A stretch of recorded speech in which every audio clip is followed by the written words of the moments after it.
राजन साळवे आणि अविनाश लाड उभे आहेत. आपल्याला काय वाटतं, कुणाचं वारं, कुणाची हवा या मतदारसंघात? किरण सामंत यांचंच आहे, कारण त्यांनी बऱ्यापैकी इथे महिलांना सहयोग म्हणा किंवा इतर गोष्टी म्हणा त्याच्यात बरीच मदत केली आहे त्यांनी. आपण व्यापारी दिसताय वहिनी, मला सांगा, महायुती सरकारने ज्या काही योजना आणल्या, लाडकी बहीण योजना वगैरे, याचा तुमच्या दुकानात येणाऱ्या बाई भगिनींना फायदा झाला असं वाटतं का? बऱ्यापैकी फायदा झालाय.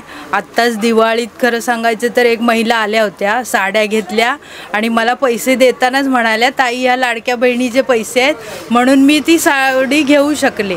इथपर्यंत झालंय. परत बसचे पण तिकीट अर्ध आहे, त्याच्यामुळे लांबच्या बायकांना जवळ पटकन यायला, अर्ध्या तिकिटीत यायला बऱ्यापैकी जमतं. महायुतीने महिलांच्या सक्षमीकरणासाठीच्या योजना आणल्या, तुम्ही एक महिला म्हणून समाधानी आहात का? म्हणजे महायुतीने आणलेल्या बऱ्यापैकी आहेत. तिकिटाचं अर्ध तिकीट म्हणा किंवा ही लाडकी बहीण म्हणा. पुन्हा माझी स्वतःची मुलगी आता शिक्षण घेते आहे, तिचं पुढचं उच्च शिक्षण पण ते आता बहुतेक मोफत होईलच. त्याच्यामुळे मी बऱ्यापैकी समाधानी आहे. बरं, मला सांगा, येणाऱ्या निवडणुकीत धनुष्यबाण की मशाल?